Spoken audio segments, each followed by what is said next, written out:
pas les circonstances de la vie tuer ta foi. Il y a des choses qui arrivent dans la vie qui ont pour mission de tuer votre foi, qui ont pour mission de détruire votre foi, qui sont tellement bien maquillées pour détruire votre foi. Mais au nom de Jésus, toi tu vaincras. Parce que toi, tu ne fais pas partie de la catégorie de ceux qui échouent. Tu ne fais pas partie de la catégorie de ceux qui perdent la foi. Ne prie pas dans la peur. Même lorsque la circonstance te trouble, refuse la peur. Arrive à refouler la peur. Arrive à rejeter la peur. Il ne suffit pas seulement d'être conscient. Car la conscience sans la foi est une violence faite à l'âme. Lorsque vous êtes conscient et que vous n'avez pas la foi, vous violentez votre âme. Vous allez trop souffrir au niveau de votre pensée, de votre système de pensée. Parce que vous allez trop réfléchir, mais il n'y aura pas de solution. La réflexion sans solution est une perte de temps. Mais voilà, la foi vous permet de réfléchir et d'avoir une solution. Quelle est la solution? C'est que tout va changer. La conscience est inutile lorsqu'elle n'est pas accompagnée de la foi. J'ai dit que ça torturait votre âme. Vous devez être conscient, mais ajoutez à votre conscience la foi. La foi vous permet de comprendre que chaque problème a un alpha et un oméga. Tout problème a un alpha et un oméga. Ce que tu vis a un oméga. C'est-à-dire tout problème a un début, aussi une fin. Ce problème a une fin. Ce problème finira par s'arrêter. Ça finira par passer. Tel il est venu, tel il partira. Il a l'impression d'avoir une grande force sur toi. Mais il n'a aucune force sur toi. Tel il t'a trouvé, tel il te laissera. Et toi tu avanceras. Refuse d'accepter ce qui est anormal. Ne pas avoir d'enfant quand on est marié, c'est pas normal. Ne pas avoir d'argent alors que tu as déjà un âge avancé, ce n'est pas normal. Ne pas avoir de travail à un certain âge, ce n'est pas normal. Ne pas avoir l'argent pour payer ses études alors que tu veux étudier, ce n'est pas normal. Ne pas être capable d'être en bonne santé alors que tu veux servir Dieu, ce n'est pas normal. La maladie dans la maison tous les jours, ce n'est pas normal. Tout ce qui n'est pas normal doit être refusé. Tout ce qui n'est pas normal doit être réfuté. Tout ce qui n'est pas normal doit sortir de ta vie. Que quelqu'un me dise, ce n'est pas normal.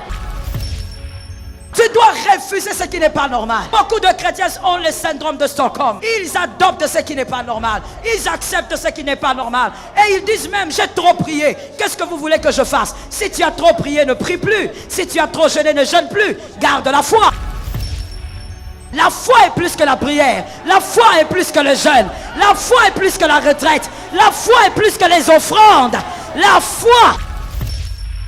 C'est par la foi qu'Abraham est devenu le père de la foi. Ce n'est pas par les offrandes. Ce n'est pas par le jeûne. Ce n'est pas par les retraites. Mais c'est par la foi. Cette chose qui n'est pas normale me quitte. Regarde combien tu es intelligent. Regarde combien tu épates même tes voisins.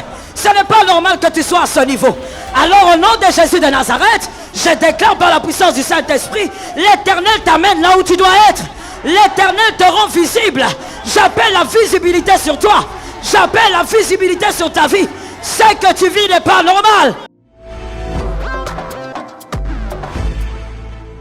Ce matin, je viens te prêcher. C'est une prédication. J'ai dit croire et croire encore. Croire et croire encore. Ne te lasse pas de croire. Quoi qu'il arrive, crois encore. Quoi qu'il se passe, crois encore. Il est difficile de fois de croire, mais il est possible de croire. Ce qui est difficile n'est pas forcément impossible. La vie chrétienne est difficile, mais elle est possible. Est-ce que quelqu'un m'entend? Croire, des fois, c'est difficile, mais ce n'est pas impossible. Croire, c'est refuser de se laisser convaincre que la situation qu'on vit va demeurer. Croire, c'est de refuser de se laisser vaincre par les circonstances de la vie. Ne te laisse pas vaincre par les circonstances de la vie. Oh, il y a une belle phrase que j'entends dans mon âme. Laisse-moi partager ça avec toi. Les circonstances de la vie ne peuvent te vaincre. Tu les as vaincus parce que tu es vivant. Tu vois, tu as traversé des choses et des choses, des événements et des événements. Mais c'est toi qui es en vie. Les circonstances qui t'ont fait pleurer dans le passé sont restées dans le passé. Sont morts dans le passé. Mais toi, tu continues ton chemin. Alors je dis, tu es plus fort que les circonstances. Que Dieu soit béni. Ne laisse pas les circonstances de la vie tuer ta foi. Il y a des choses qui arrivent, c'est de ça que je parle. Il y a des choses qui arrivent dans la vie qui ont pour mission de tuer votre foi. qui ont pour mission de détruire votre foi, qui sont tellement bien maquillés pour détruire votre foi. Mais au nom de Jésus, toi tu vaincras. Parce que toi tu ne fais pas partie de la catégorie de ceux qui échouent. Je bénis celui-là. Tu ne fais pas partie de la catégorie de ceux qui perdent la foi. Écoutez, gardez la foi et refusez de prier dans la peur. Ne prie pas dans la peur. Même lorsque la circonstance te trouble, refuse la peur. Arrive à refouler la peur. Arrive à rejeter la peur. Est-ce que quelqu'un m'entend? Il ne suffit pas seulement d'être conscient. Car la conscience sans la foi est une violence faite à l'âme. Lorsque vous êtes conscient et que vous n'avez pas la foi, vous violentez votre âme. Vous allez trop souffrir au niveau de votre pensée, de votre système de pensée. Parce que vous allez trop réfléchir, mais il n'y aura pas de solution. La réflexion sans solution est une perte de temps. Mais voilà, la foi vous permet de réfléchir et d'avoir une solution. Quelle est la solution? C'est que tout va changer. Vous croyez que tout va changer. Même si vous n'avez pas tous les éléments, mais vous savez que tout va changer. La conscience est inutile lorsqu'elle n'est pas accompagnée de la foi. J'ai dit que ça torturait votre âme. Vous devez être conscient, mais ajoutez à votre conscience la foi. La foi vous permet de comprendre que chaque problème a un alpha et un oméga. Tout problème a un alpha et un oméga. Ce que tu vis a un oméga. Est-ce que quelqu'un m'entend? C'est-à-dire tout problème a un début, aussi une fin. Je veux que quelqu'un dise ce problème a une fin. Je bénis les hommes de foi. Ce problème a une fin. Ce problème finira par s'arrêter. Ça finira par passer. Tel il est venu, tel il partira. Il a l'impression d'avoir une grande force sur toi, mais il n'a aucune force sur toi. Tel il t'a trouvé, tel il te laissera. Et toi tu avanceras. Je dis à une âme, ne sois pas contaminé par le syndrome de Stockholm. Le syndrome de Stockholm, c'est lorsque la victime devient amoureux ou amoureuse de son bourreau. La victime commence à aimer la souffrance affligée par le bourreau. Tu ne dois pas tomber dans le syndrome de Stockholm.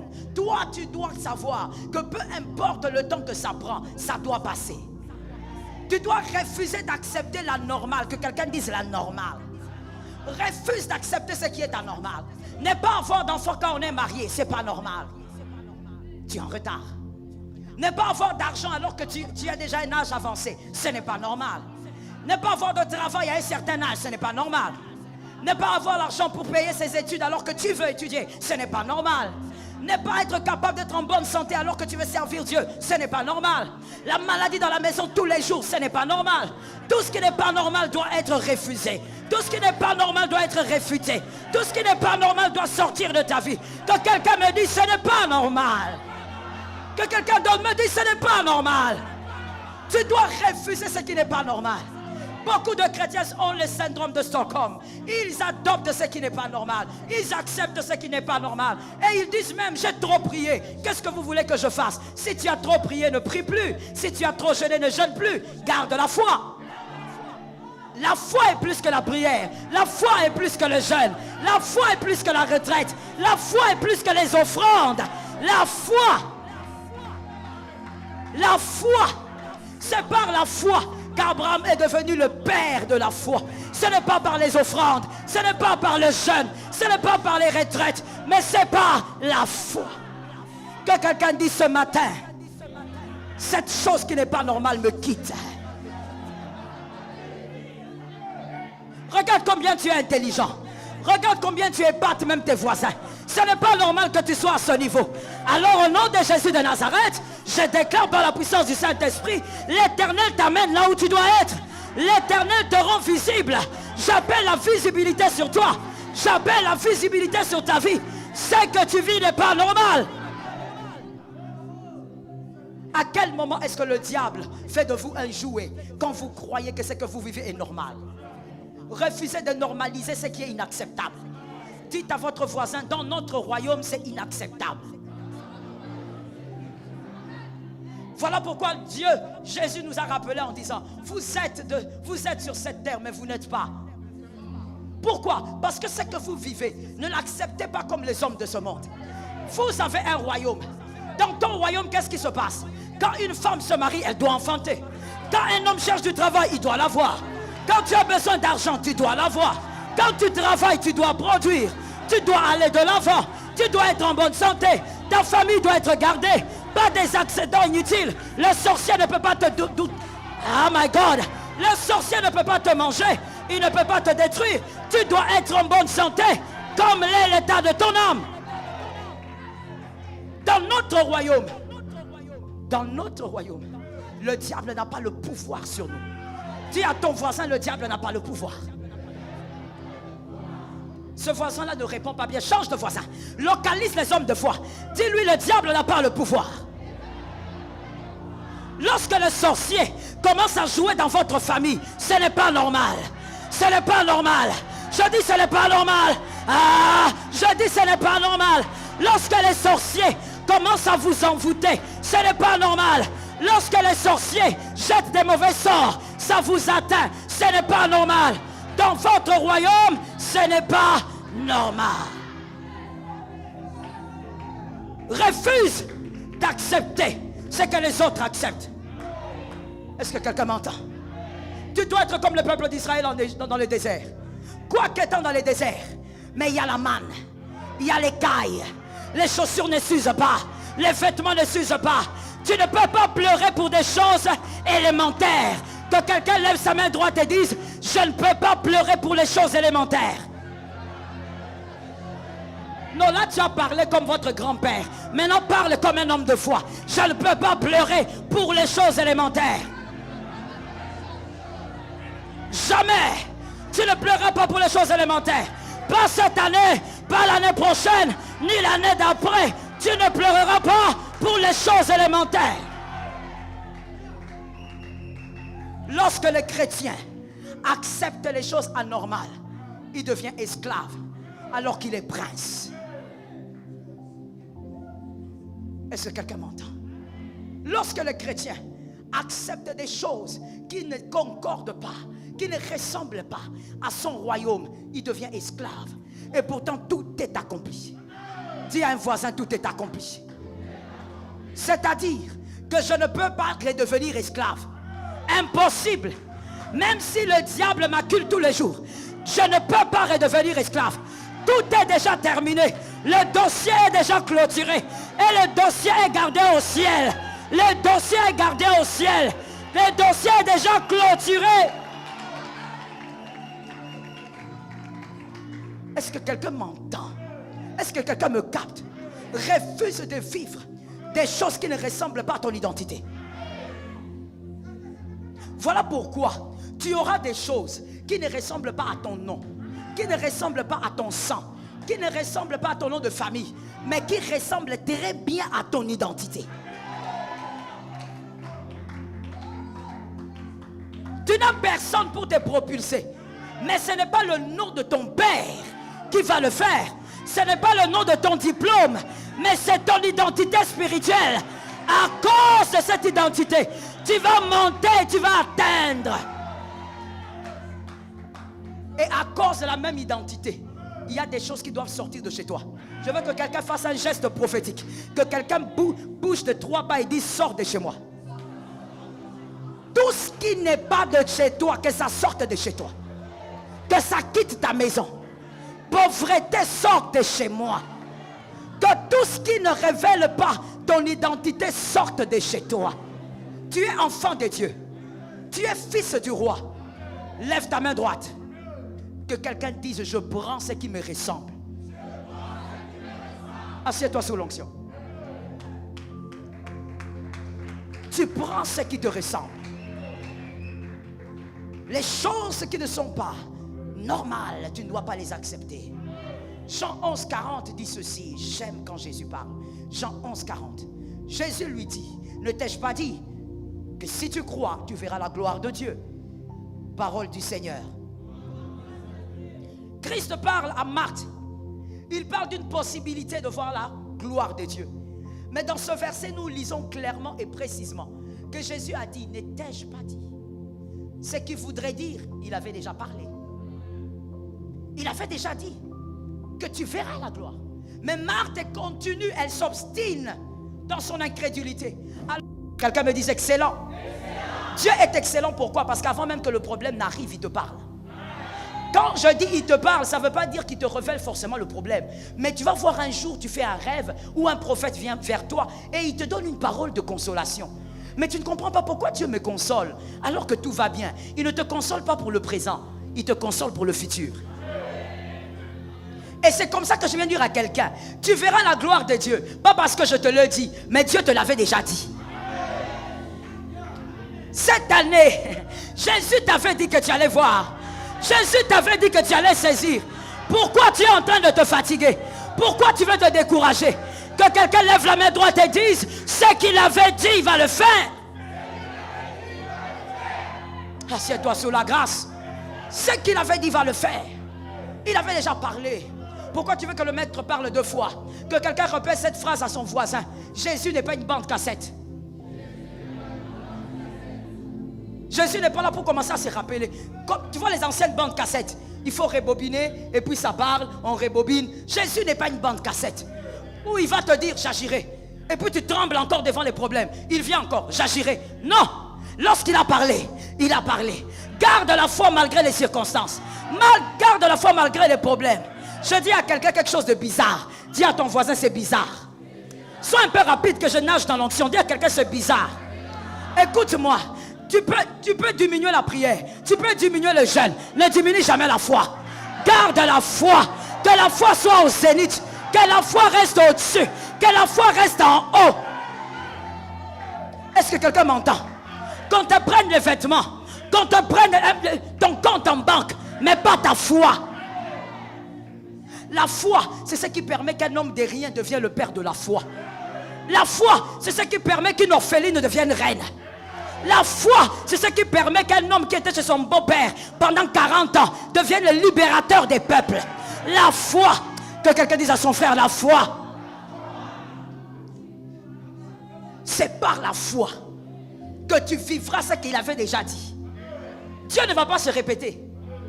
Regarde les bébés spirituels. Les bébés spirituels dans le parcours, ils aiment tout le temps que Dieu parle, comme Marthe. Bébé spirituel. Jésus, tu dis quoi? Jésus, je ne comprends pas. Mais Jésus, tu m'avais promis, non? Mais on commence à finir l'année. Il avait déjà dit. Et pour Jésus, un jour c'est trop. Qu'est-ce que je viens de dire? Je corrige ce que j'ai dit. Pour Jésus, 1 minute c'est trop. Ah, tu prends ça au nom de Jésus. 1 minute c'est trop. Jésus n'a pas besoin de tout ça. Il a besoin d'1 minute. J'ai envie de lancer les paroles. Dans 1 minute, Jésus peut propulser un homme. Dans 1 minute, Jésus peut te faire savoir dans le monde. Dans 1 minute, Jésus peut changer tes finances. Dans 1 minute, Jésus peut amener le trouble dans les cœurs de tes ennemis. Jésus n'a pas besoin de beaucoup de choses. Asseyez-vous sous l'onction. Jésus a simplement besoin de la foi. Est-ce que quelqu'un m'entend?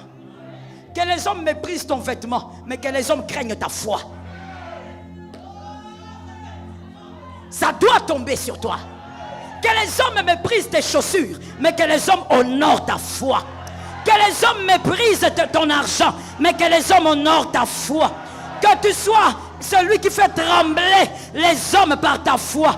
Que ta famille tremble par ta foi. Que les sorciers tremblent par ta foi. Que les hommes païens tremblent par ta foi. Que la nation tremble par ta foi. La foi est la chose qui pourra faire bouleverser les événements. Mais je vais lancer une parole prophétique sur quelqu'un. J'ai dit que ce culte c'est pour les élus. C'est pas pour les bébés. Je lance la prophétie en disant que ce que ta foi va amener, que ça reste, que ça se plante pour des générations. Pour des générations. Je disais pour des générations. Que ton fils soit dans les repos. Parce que toi, tu vas manifester la foi aujourd'hui. Que ta fille soit dans le repos. Parce que toi, tu manifestes la foi aujourd'hui. Jésus est en train de te dire, ne t'ai-je pas dit? Pour Marthe, c'était si tu crois, tu verras la gloire. Toi, complète pour toi, c'était quoi? Qu'est-ce qu'il t'a dit quand tu priais? Qu'est-ce qu'il t'a dit quand tu étais en retraite? Qu'est-ce qu'il t'a dit quand tu jeûnais? Il t'a dit quoi? Ne t'ai-je pas dit? Ne t'ai-je pas dit? Ne t'ai-je pas dit? Ah, ce qu'il a dit va arriver. Je vais illustrer ça. Mon fils Léonel, viens. Regarde à quoi ressemble la parole que Dieu lance sur toi. Toi, tu es là et tu pries. Tu dis, Seigneur, exauce-moi. Et Dieu vient avec une parole. Il la lance sur toi. Mais comme elle ne doit pas arriver maintenant, il y a un ange qui tient la parole. Et cet ange reste à côté de toi. Marche, mon fils. Là, toi, tu marches. Ce sont des moments difficiles. Mais la parole est là. L'ange a la parole. L'ange a la parole. Il attend que tu arrives à la fin. Que tu ne perdes pas la foi. Et il te donne la parole. L'ange a la parole. Je dis à quelqu'un, ce qu'il t'a dit va arriver. Ce qu'il t'a dit va s'accomplir. Ce qu'il t'a dit va prendre forme. Ce qu'il t'a dit a la forme d'un bébé. Ça va grandir. Dis à quelqu'un, ça va grandir. Non, va dire à un autre, ça va grandir. Merci mon fils. Ce qu'il t'a dit va grandir. Regardez l'insensé. Écoute-moi très bien. C'est un culte des élus. Tu es bébé spirituel, il faut sortir. J'ai dit ceci. Regardez la foi. Lorsque Dieu a déjà lancé une parole sur toi, même si c'était en 1940, même si c'était en 1952, même si c'était en 1997, lorsqu'un homme et une femme, ils ont leur bébé, c'est un garçon, et le garçon il est bébé. Voici ce que dit l'insensé. L'insensé va dire, dans cette maison-là, il n'y a pas de fils. Merci. Parce qu'il est bébé, l'insensé va dire, comme il est bébé, qu'est-ce qu'il va nous faire? Dans cette maison, il n'y a pas de fils. Mais celui qui voit, celui qui a la vision de l'aigle, lui, il va dire, dans cette maison-là, ils ont un seul fils. Même s'il est bébé, il sait qu'il deviendra grand, il sait qu'il marchera, il sait qu'il possédera. Je dis à quelqu'un, même si tu ne vois pas, ce qu'il a dit va s'accomplir. Ça encore la forme de bébé. Ça va grandir. I praise the name of Jesus. Laisse-moi te révéler pourquoi Dieu ne veut pas que tu voies. Pourquoi Dieu ne veut pas te montrer comment ta promesse grandit. Parce que tes ennemis aussi ne doivent pas voir. Et pourquoi ils ne doivent pas voir? Parce que quand les ennemis voient la croissance du bébé, ils vont comprendre comment achever le bébé. Je vais maintenant dans la parole. Le bébé doit être gardé chez Pharaon. Le bébé doit être protégé par Pharaon. Celui qui doit détruire Pharaon doit être protégé dans sa maison. Je parle à un homme révélé. Ce qui va disperser tes adversaires est en train de grandir, est en train de croître, est en train de s'élever. Bientôt ils seront surpris que quelqu'un dise, cette chose est à moi. Assieds-toi sous la grâce. Ils seront surpris. Il t'avait déjà dit. Il avait déjà... Pourquoi vous voulez faire de Dieu une bande cassette? Vous voulez qu'il parle tout le temps. Il parle tout le temps. Je suis fatigué. Tu es fatigué de quoi? Tu sais combien de gens autour de toi vivent pire que ce que toi tu vis? Tu es fatigué de quoi? Toi tu dis, je suis fatigué, mes enfants ne mangent pas. Tu sais combien de parents aujourd'hui ont enterré les enfants? Toi au moins tes enfants ne mangent pas, ils sont vivants. Il y a des gens qui ont enterré des enfants. Il y a des gens qui ont perdu des enfants. Il y a des gens qui ont des situations pires que toi. Ils sont juste à tes côtés. Mais tu vois, eux ne crient pas. Ils ne parlent pas. Et ils se rappellent de ce qu'il avait dit. Qu'est-ce que le maître avait dit? Jésus a dit à Marthe, je te l'avais déjà dit, que si tu crois, tu vas voir la gloire. Jérémie 15, 18 dit ceci. Jérémie 15, 18. Pourquoi ma souffrance est-elle continuelle? Pourquoi ma plaie est-elle douloureuse? Ne veut-elle pas se guérir? Serais-tu pour moi comme une source trompeuse, comme une eau dont on n'est pas sûr? Parole du Seigneur. Écoute-moi très bien. Jérémie, il aimait se plaindre. Il aimait se lamenter. Écoute-moi bien. Chaque douleur et chaque souffrance a une mission. Quand elle finit la mission, elle part. Mais toi, pendant cette mission, tu dois être vainqueur. Pendant cette mission, tu ne dois pas être petit. Pendant cette mission, tu dois sortir avec une grande foi. Pourquoi tu dois sortir avec une grande foi? Parce que tu auras besoin de cette foi-là pour affronter les grandes batailles demain. Je peux parler. Je veux parler. Que ce qui va arriver arrive. Je peux parler. Une petite nation n'attaque pas une grande. Non. Si vous voyez une nation attaquer, une petite nation attaquer une grande, c'est qu'il y a une grande derrière elle. Une petite nation ne s'hasarde pas à attaquer une grande parce qu'elle est plus grande. Est-ce que quelqu'un m'entend bien? C'est comme ce qui se passe dans notre nation. Les petites nations là n'ont pas le pouvoir de nous attaquer. N'ont même pas la puissance de nous attaquer. Même dans leurs rêves et leurs cauchemars, ils ne peuvent pas nous attaquer. Mais c'est parce qu'il y a d'autres nations derrière. Mais il y a une beauté dans toutes ces choses. C'est que toutes ces nations sont humaines. Toutes ces nations sont humaines. J'ai l'impression que je parle à des gens qui ne sont pas d'ici. Vous êtes ici. Toutes ces nations sont humaines. La femme de Aman avait dit à Aman, celui que tu attaques, il est qui? Et Aman a dit, il est juif. La femme de Aman lui a dit, alors, s'il est juif, tu es déjà tombé.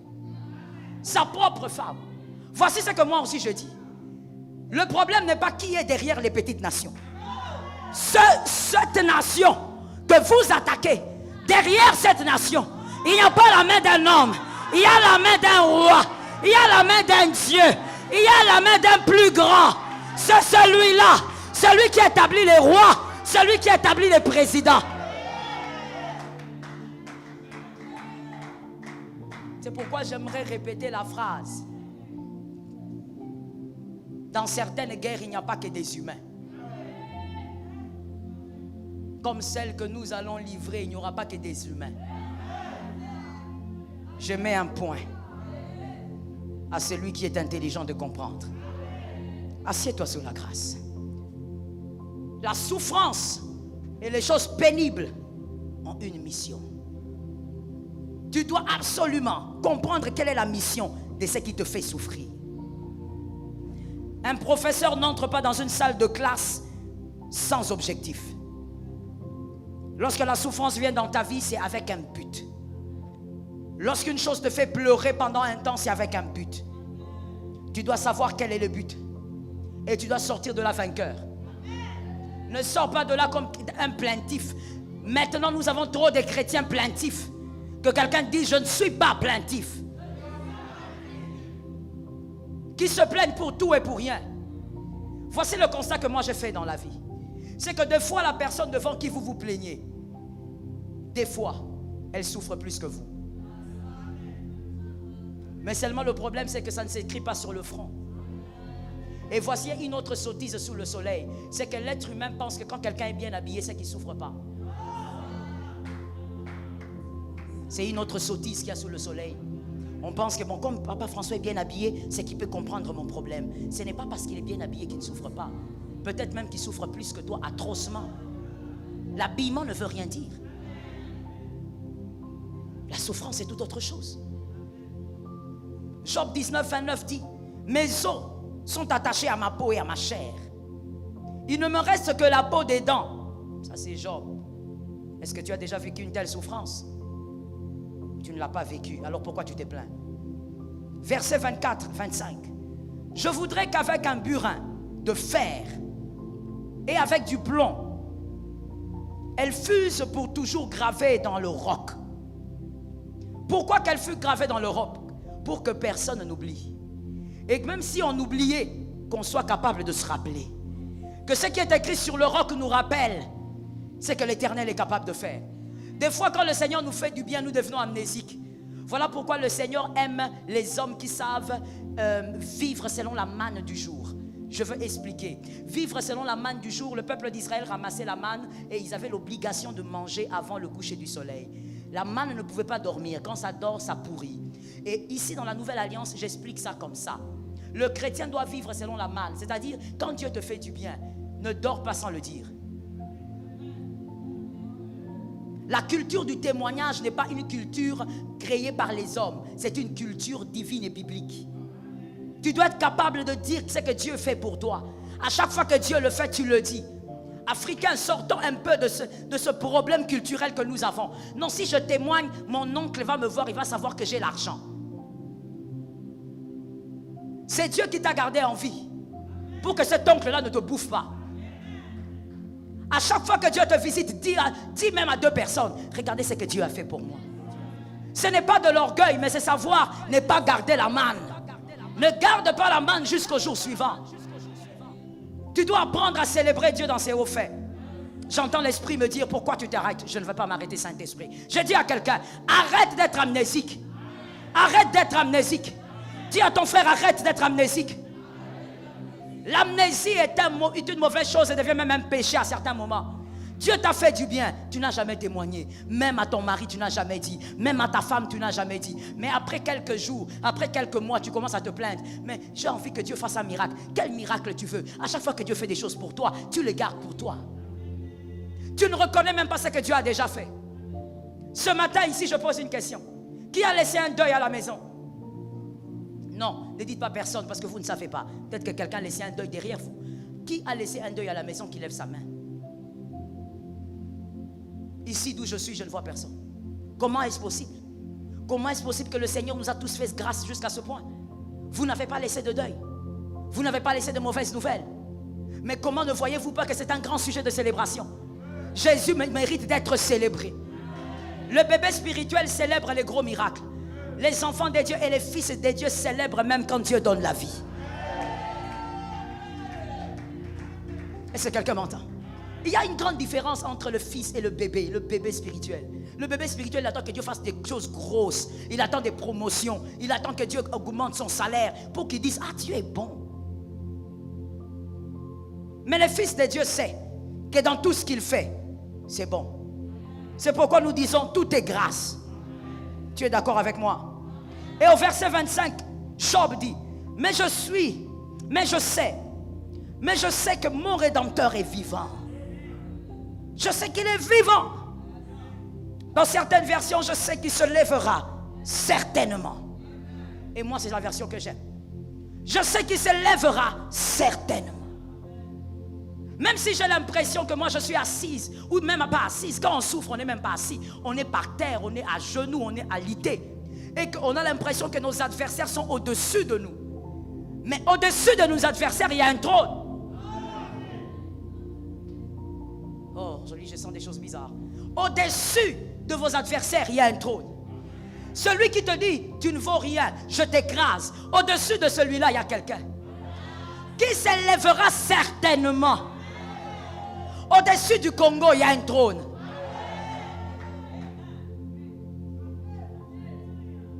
Au-dessus de cette nation, il y a un trône. Il y a un trône que personne ne peut occuper.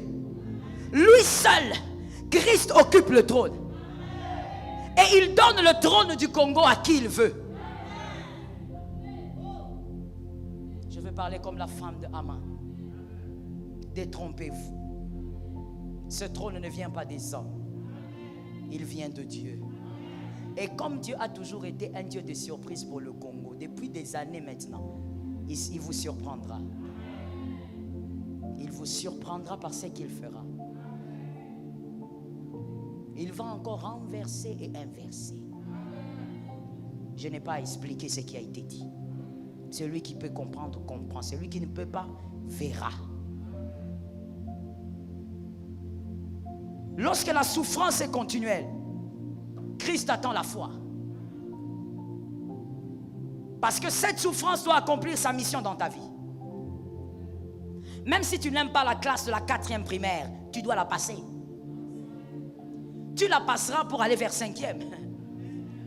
Mon fils était en train de me dire, il y avait un devoir pour le week-end. Je lui ai dit, j'ai reçu ça sur mon téléphone. Je lui ai dit, ton devoir de week-end est arrivé. Il me dit, maman, lequel, français ou maths? J'ai dit, c'est maths et français. Il me dit, oh, j'ai dit quoi? Non, maman, moi je préfère les français. J'ai dit, tu sais, le jour où tu commences à préférer les maths, tu vas réussir en maths.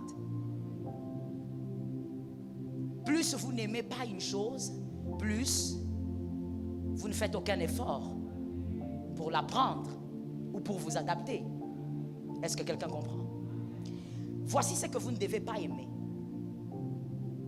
Les circonstances dans lesquelles vous êtes. Mais voici ce que vous devez aimer. C'est que Dieu a permis. Est-ce que vous comprenez? Je devais donner un exemple. C'est comme une piscine. il y a de l'eau. Vous êtes dans la piscine. Vous n'aimez pas l'eau, ça vous dérange. Mais Dieu a voulu que vous soyez dans cette piscine. Vous n'aimez pas l'eau, et l'eau, ce sont les moments difficiles et les circonstances difficiles. Mais vous aimez et vous acceptez la piscine dans laquelle vous êtes parce que c'est Dieu qui vous a placé. Pourquoi Dieu vous a placé dans cette piscine? Pour apprendre à nager.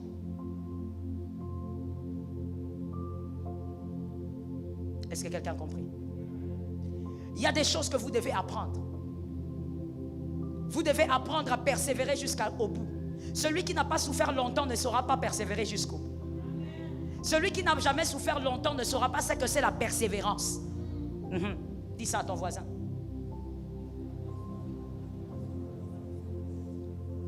Celui qui est persévérant, c'est celui qui a souffert longtemps. Il a enduré. Il a persévéré. Ça a été dur pendant 1 année, il a continué. Ça a été dur pendant 2 ans, il a continué.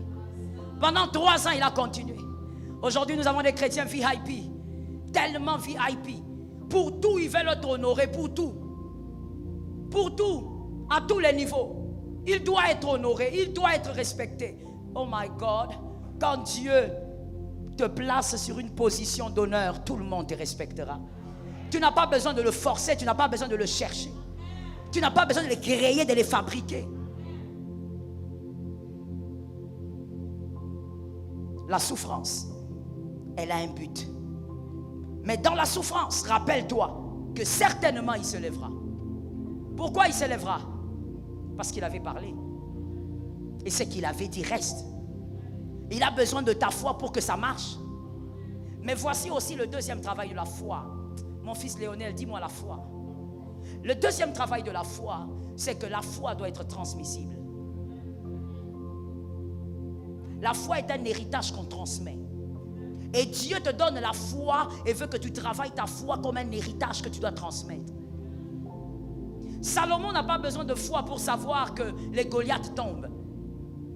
Salomon n'a pas besoin de foi pour savoir que les Goliaths ne peuvent pas tenir devant Israël. Et Salomon n'a même pas besoin d'écrouler Goliath pour ça. Parce qu'il a vu son père, il sait que son père l'a fait et son père lui a transmis la foi. La foi que tu dois avoir pendant les moments difficiles, c'est aussi parce que tu dois le transmettre à tes enfants. Et comme tes enfants doivent être meilleurs que toi, ils doivent avoir une plus grande foi que celle que tu as aujourd'hui. Est-ce que ton fils de 10 ans peut-il prier pour un malade et que ce malade soit guéri? Oui, ça peut se faire. Parce que toi, tu lui as transmis la foi. Dieu te permet de vivre les moments difficiles aussi pour que tu apprennes à garder ta foi comme un héritage. Que l'Éternel nous aide. Mais des fois, lorsqu'on ne comprend pas les voies de Dieu, de toutes les manières, on ne peut pas les comprendre. Lorsqu'on essaye de s'embrouiller dedans, on réclame des choses vite et on pleure inutilement. Je dis à quelqu'un que les larmes inutiles ne coulent plus. Je suis d'accord avec toi. Que les larmes inutiles ne coulent plus de tes yeux. Des larmes inutiles qui ne servent à rien. Tu pleures, tes yeux gonflent et après, rien ne change. Dieu ne te sortira pas de là. Tu es dans cette souffrance par une mission. Tu dois vaincre et tu dois réussir ta mission. Tu dois élever ta foi, tu dois apprendre ce qu'il y a à apprendre. Et Dieu te fera passer. Si Dieu t'aime, Dieu ne permettra pas qu'un homme te sorte de la souffrance qui te fera grandir.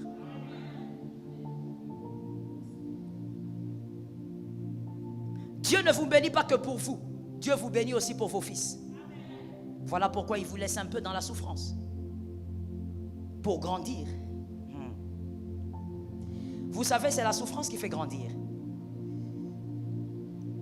Le confort ne donne pas beaucoup de sagesse. C'est la souffrance qui donne la sagesse.